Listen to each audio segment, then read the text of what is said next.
Hey everyone, Retire on Dividends here, back to make another weekly update to my options trading journey. And again, what another great week. Ups and downs for sure, but guys, I'm having a blast trading options. I got to be honest. So for those of you, that don't really understand options and are looking to get into it, feel free to check out under my YouTube channel. Under playlist, you can go to options trading. And I do have a couple videos that are helpful for beginners. Again, I always talk about I'm going to make another one, and I am. And that one will just be on my strategy in particular for those of you that are interested. So stay tuned for that at some point. But regardless, if you want to check what's already out there that I made, it may be of use to help you guys out. Obviously, I'll do my best during the weekly videos, to try to go in a little detail to show you what I'm doing, what the point of it is, etc., so on, so forth. So, all right, so real quick, as always, I always talk about kind of like who's on my watch list, who am I trading options on? I trade options right now on the top four in blue, right? TSLL, which is 2x Tesla, BitX, which is 2x Bitcoin, SOXL, which is 3x, semiconductor stocks, and then TNA, which is 3x Russell. I would love to do, and will do soon, TQQQ. That's basically 3x the Qs. And then UPRO, which is essentially 3x the S&P, right? Those are a little more expensive, which is why I don't trade them at this very moment, but I will. Now, why do I do leveraged funds? Why do I do options on leveraged funds? Well, because whatever it is, like if it's 2x, then it's 2x the implied volatility, which means I'm gonna get 2x the premium versus trading the, one time the underlying, right? If I trade Tesla, which I can't afford anyway, that IV would be half. My premium would be half. But since I'm trading a 2x leveraged Tesla fund, I'm getting 2 times the amount. But of course, it's double the risk. Yes, of course. But that's the game we play, and that's the game I'm willing to play. And the bottom line is these ETFs are much more affordable than the underlying themselves anyway, right? 2x Bitcoin. Who can afford Bitcoin? Not like you can do options on Bitcoin, but you get what I'm saying. So yeah, this is my watch list. This is what I've been using, and I always use the 10 contract rule. I like to be able to afford 10 contracts of them in case I get in trouble, right? If I sell a put and I get assigned and the stock just keeps tanking, then I will sell puts up to 10 contracts or more if needed, of course, and then until it recovers. So that's basically the idea. I never talked about this fluctuation column. So basically, it takes what is the fluctuation between the 52-week highs, right? What percentage can it fluctuate? And obviously anything in red is kind of the higher fluctuation. So TSLL, BitX, and SOXL have much higher fluctuation. You look at their 52-week low for TSLL, 494. Wow. 52-week high, 1684. So you get the gist, man. You don't want to be sitting with a $16 average when the price of the stock is $5. That is the worst case scenario. So that's why I have the 10 contract rule, so I don't get into that position. All right. So anyway, let's move on. We will go into the options tab, which this is where all the magic happens. Anything in gray is what I covered previously. So what do we have here? So if you look at the top two TSLL calls, I sold a crap load of calls on TSLL because, as you know, I now own 700 shares of it because I got assigned on it, the week before. So these two had a 13 and a 1350. So what happened was TSLL actually went down. So, I actually closed these out early. I paid 3 cents per share each on Halloween, just in case, right? Because I wanted to make sure that, I get these shares back and I can sell more calls on them.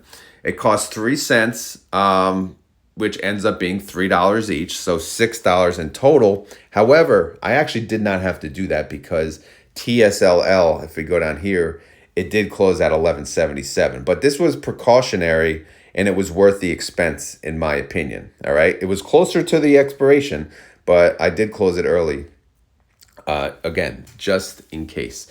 Now, the next two also have an early close that you see. These had a strike of 14 and 14.50, but I actually closed them a little earlier in the week. Cost a little more, 11 cents and 21 cents. I kept about 63% and 73 and 71% of the profit. So what happened here? So basically I closed them early because TSLL was going down, and the fact that what it means when I close them early, if I close them out, it means I get my shares back essentially. I always had my shares, but they were locked in. I could sell them at these strike prices, 14 and 14.50, right? So, I was willing to pay money to close early to make sure I can keep those shares. Again, it turns out I did not have to do that, but it's all good. It could have went the other way. So again, I did a buy to close, and I ended up getting a better annualized rate overall, right? For my time, the time I invested, and how much money I put in. Okay, so that was the other two. Let's keep moving on. These two. Well, there's the next two calls, the 12 and the 12.50, I let them ride, right? Because these were the lowest. I sold these calls at the time in the money. You can look how much premium I got. I got 127 total and 170 because I sold calls in the money. And it just so happens it was worth it because, look, it closed below the lowest strike. The lowest strike I had in calls was $12. 11.77 falls below $12, which means I get to keep my shares, right? Where is this strike? Yeah, 12 and 12.50. There they are. Column I, right? I 175 and I 176. 12 and 12.50. It again, TSLL closed below 12, so I kept both of these. They expired worthless, and I kept my shares, which is awesome. I also had a call on a $15 strike. I closed that one out early too. Again, a just in case precaution because it was so cheap to close. I kept about 59% of the premium at the time. So again, I didn't have to do the buy to close on TSLL. It turns out, I should have waited. But again, it was worth the risk just in case. Because the beauty of it is if I did that and TSLL decided to go green the next few days, I could sell calls and make even more money. That did not happen, of course, but again, I was ready for it if it did. So in summary, TSLL, I still have all 700 shares, right? All 700 shares. We had all these pending calls. They're all gone. So awesome. I love it. I love it, of course, if TSLL stays where it's at. All right, so what else did I do? I have a Bitex put right here, sold put. Sold it on 10/25. It expired on 11/1, which was this past Friday, right? But I closed it on 10/28, all right? I closed it on 10/28 because I was able to keep 55% of my premium at that time, all right? So it was worth it to me to close it because Bitex is super risky. So I kept 55% of the premium, just for 3 days, keeping it open for 3 days. So that was a no-brainer for me. And then TNA is kind of the same thing. I sold a put on the same date, and I closed it on the same date because I had a chance to close it out early, and I kept 57% of that premium. Again, I got $132 for that put. I sold a put for TNA, $132 in income, and I paid $56 to close it, but I kept 57% of the premium, and I closed it how many days early? Almost like 3 or 4 days early, which is awesome. All right, so that's TNA. And then the next week, or this week, I should say, by the way, those obviously for the ones expiring this past week. Now, for the options plays that I did for this week, we'll go in order. TNA, I started with TNA. I sold another put. This time, I always do a $42 put on TNA, always a $42 strike. Don't ask me why. It's the number, right? It's a scary number for most, but for me, I've made money on that number. So I'm gonna treat that number fairly, okay? So I sold a put at 42. At the time, it was 3.91% out of the money. Look at that premium per share, 2. What does that 2 mean? $2 per share. $200 I got for that. Pretty awesome, right? So $200, and it expires what? 11/8. It's still open. We'll see how it plays out. TNA is currently at 42.42, so it's kind of in line. No big deal. Let it ride out, right? Let's see how things go. If TNA decides to go to like 44, 45 range, then I could look to see if it's worth it to close out this put early, right? If it's worth my time. If not, I will let this expire through Friday. TSLL, I sold a put. Where's the strike? $11 strike. So it got to the point where TSLL was actually coming down so much, I was able to sell a put below my cost basis. Because as you guys know, I own 700 shares with a cost basis of 1150, right? So if I could sell puts below my cost basis, I did. And I sold a put for $11. And at the time, the stock was $12.75, so it was 13.73% out of the money. So I didn't get much. I got 31 cents per share, or $31.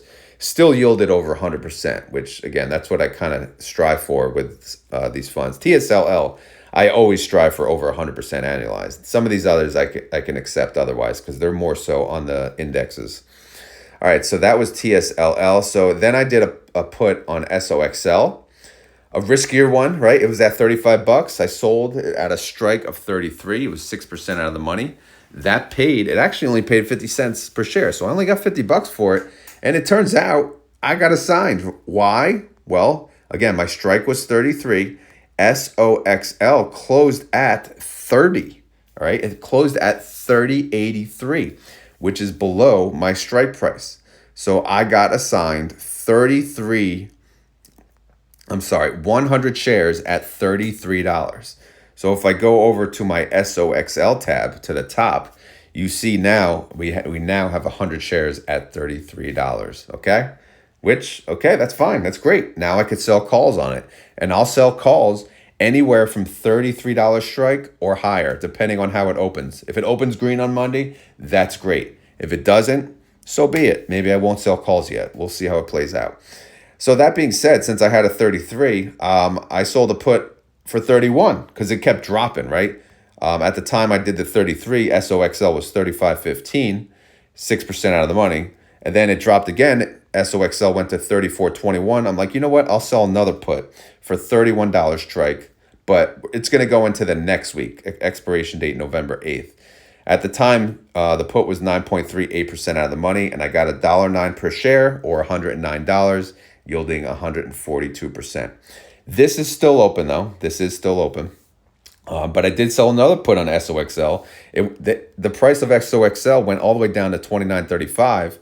So I sold a $29 put. I'm kind of doing the $2 deficit range, right? For TSLL, I do 50 cent every 50 cent. I spread it out. For SOXL, because it's more expensive, I do $2 gap, all right? So I had a 33, a 31, and a 29. The 29, however, I got 206, right? Look at this one. This was a really good trade for me. On Halloween, October 31st, I sold a put. I made $206, right? They pay you, right? Right up front, $206. The next day, SOXL went super green. So it only cost, that same contract, it only cost 97 cents. So I said, you know what? I'm going to buy it back. And I did. I bought it back for 97 cents per share. And guess what? That made me keep 52% of the premium. 52% of the premium for one trading day. So this was originally what? When did I close this? 11/1, which was, it was a Friday. So I closed it early. And it was the Friday. Okay, so I closed it early. For one day. I had it open for one day. So I closed it out 7 days early, and I kept 52% of the premium. In the end, I kept $109.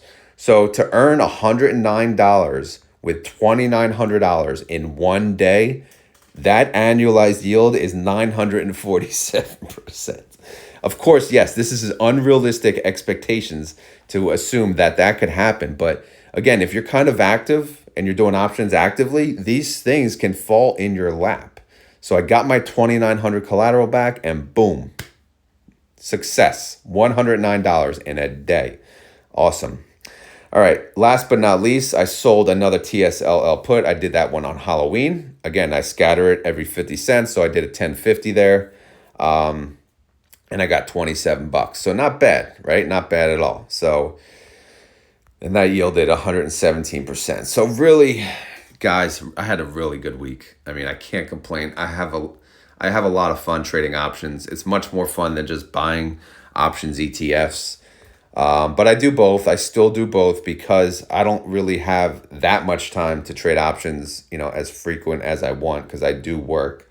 But I do what I can. All right, so I do have end of month income, and for the month of October, I have made $2,518. That obviously is a record because last month was my record, and that was 1,696, and then August was my record, 1,021. So obviously, I'm beating record every single month. You could see I started in February. I wasn't using as much money, of course, but I was making $108 a month, and then obviously down, in the same year, I'm now up to 2,500. So I'm loving it. I'm having fun. So far, I made about 7,586, between all months combined. And I have not lost a dime in capital. In fact, I've made money in capital because the way this works, the way I trade options, as you guys know, I, see these funds? These I got assigned. I sell puts and I get assigned, and it happened, right? So if I average these, the average cost basis of those, it adds up to be 1150, okay? I will not sell calls below that number. I will never sell calls below that number because it's risk for me to do that because then I will lose capital. I don't care about the premium I earned. I don't add that to my cost basis, right? I don't make my cost basis lower because I made premium. I keep premium aside. That is income I earned that I am keeping. I am not forfeiting that commission just to sell calls. So hopefully that makes sense. So since my cost basis, my true cost basis is 1150, I will sell calls at 1150 or higher. End of story. If I can't sell calls at 1150 for a good premium, then I will continue to sell puts and lower my cost basis as need be. But right now, TSLL is it's in a perfect spot. It's just above my cost basis. I mean, a little closer than I want it to be, but it's fine. But next week, if it stays where it's at, I'm just going to sell calls at 1150. I'll sell calls at 12. I'll sell calls at 1250. If TSLL goes up green on Monday, I'll sell calls even higher. If TSLL goes down below 1150, I'll sell puts. Right now, I have a put party going. I have a 1050 and 11, right? And they expire Friday. And if they get assigned, that's great because then it'll lower my cost basis even further. And if I can get my cost basis below $11, then guess what? I can sell calls as low as $11 and so on and so forth and blah, blah, blah, blah, blah.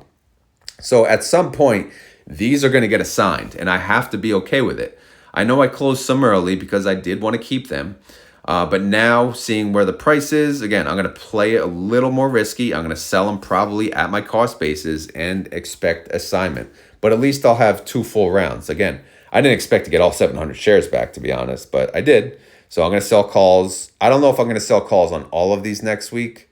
If I have the opportunity through the election, maybe I'll do half. I'll sell calls on half and I'll keep half for after the election. I don't know. We'll see how it goes. But that's where I stand on TSLL. I have 700 shares, no calls attached, and I have 2 puts expiring this Friday. TNA, I have a put expiring this Friday, $42 strike. Currently, TNA sits at 42.42. BitTEX, I got nothing going on. Well, number one, because I'm already trading enough funds. I typically will not trade all 4 of these funds at the same time because I cannot afford to do 10 contracts on all 4. I can't even afford 3. So 3 is risky enough. I typically like to do 2, but I am in the midst of 3 at this very moment because I just saw opportunity and I wanted to make money. All right, so SOXL, as you know, we got assigned 100 shares at 33. That's fine. So that's my cost basis. SOXL, they're a little more volatile. So if I sell calls at $33 next week, that's fine because that's my cost basis. I could sell at 34. I can sell whatever. But if SOXL goes down on Monday, right, if it opens down, then I'll probably just sell more puts and try to lower my cost basis. But if it goes green, I won't sell puts. I'll just sell a call for 33 or above. I do have a pending put, party of 1 put party, $31 strike. Obviously, if that gets assigned, my cost basis now lowers to 32. So we'll see how that plays out. All right, so now income-wise, how did I do for the week? I did pretty good. I didn't set any records, but I made $526. Last week, obviously, I beat it. I made 805. But anyway, I made $526 and I put up 15,650 in capital. So that's a yield of 3.36% for the week. Not bad for a weekly yield. If you annualize this weekly income, that's 27,352. Obviously, that's not quite going to do it for retirement, but it's just there just to see, okay, how much, how much can can I live off that? No, you can't. But speaking of living off of it, we have the hypothetical, which I did update again, because I never know. I'm never happy with this stupid tab. But here's the hypothetical retire on options numbers. My rate of return, if I go back to the options tab, I have a rate of return, right? And this calculates the true average of what I have been yielding. And it's not a lie. It's all above. And we can go through each and every one, but nobody has that much time. But I have yielded 247% on average on my options trades. And understanding that is not realistic, I don't think, obviously, I can do that. Because, well, all right, number one, I never use all my cash, all right? So I'd have to use, calculate a third or whatever. But again, just using that number, assuming I'm using all the cash, technically, I only need $90,000 in capital to make $225,000 annually, technically. But again, you're never going to use all the capital. So what did I do now? I actually added my actual rate of return. This is not just options, right? This is everything. Because my Retire Now account, I have a rate of return that I calculate, which includes options and covered call ETFs. But I'm just using the overall, actually, because I don't really have a, there's not many covered call ETFs. I'm slowly kind of selling out of as needed. But again, this is a safe number. I'll use 79%. If I made 79%, on an annualized basis to make $225,000 a year, I would need $284,000 in my account. Right now, I have $63,000 in my account. So obviously, I'm not near that. So I'm not nearing retirement on options only, unfortunately. But if you add in some other things like YouTube income and things like that, I could get there faster. But again, just looking at options alone, not so much. It's going to take a while. I'm not sure how long, but again, I'm going to keep going. I'm making good money on options. Of course, yes, it's in a taxable account. Yes, I have to pay taxes on it. It is what it is. But again, I'm going to live off of it. I don't want this crap locked up till 59 and a half or whatever the hell the age is, right? I want this available now because I'm not working till I'm 59 and a half. I'm 42 years old right now. I plan on retiring within the next 5 to 10 years. Five years, hopefully. But yeah, and how am I going to retire? Well, through YouTube. Yes, YouTube. I will be very active on YouTube when I don't have a full-time job. So I plan to make more money on YouTube, right? On more content, more money. And then what else? Options. I'll be much more active with options, right? I'll probably share what I'm doing live because I can. So, and I plan to make more money with options because I'm being more active. And then outside of that, dividend income, distribution income. So we'll have, all three methods, options, distributions, and YouTube. And between the three, hopefully I can retire early. I know I'm getting off base here because this is options only video, but I just wanted to share that with you guys. So anyway, guys, let me know. I want to know how everyone did for the month on options because there have been a lot of new people that have joined, okay? And they're joining the journey and they're joining the Discord. And guys, there's so many helpful people in there. And I'm not talking about myself. I'm talking about everyone else that is more than willing to help. Everyone has a book of knowledge, experience level, and they're willing to share that. So feel free to join the Discord under the options trading channel if you're just starting. A lot of nice people willing to help. All right. So hopefully I could see you guys in there. And hopefully maybe this motivates, one or two people to even just start. If you're considering starting, just do it, man. Just do it. How is up to you. You can use a real account. You can use a paper money account. Me personally, I have to use real money. If I use like a paper account, I'm not going to give a damn. I mean, what's the point? I have to use real money. So I learned the hard way. But I would always recommend using a small account. right? Or trading with a small portion of your funds, all right? But that's how I started. I mean, actually, no, I started using a lot of my account and I lost a lot of money. But again, it was a great lesson learned. I could say that now. At the time, I was like, God damn, this sucks. And I took a break from options and then I started back up, obviously, you see, in February. And I took it easy and I did the right thing. And I'm still doing the right thing and it's working out until it doesn't. And if it doesn't, then I rethink my strategy and I go from there. But right now, this has been working. My strategy has been working. And yes, I would love to make a video for you on my exact strategy, whiteboard style, and I will. I seriously promise. It's just so hard. Every time I take a day off, there's just so many other things to do, but we'll get there. All right, guys, as always, this is not financial advice. I am not a financial advisor. This video is for fun and entertainment. So hopefully you had fun. Hopefully you're entertained. If not, we will try again next week. Again, I make this video once a week.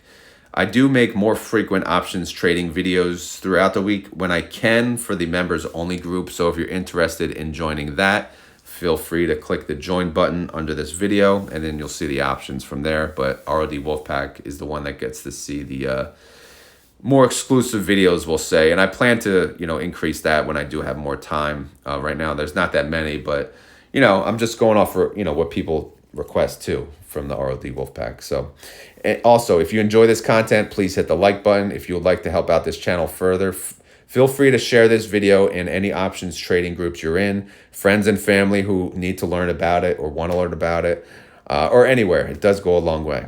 Anyway, guys, I just want to say again, thank you for watching and have a great day. Later.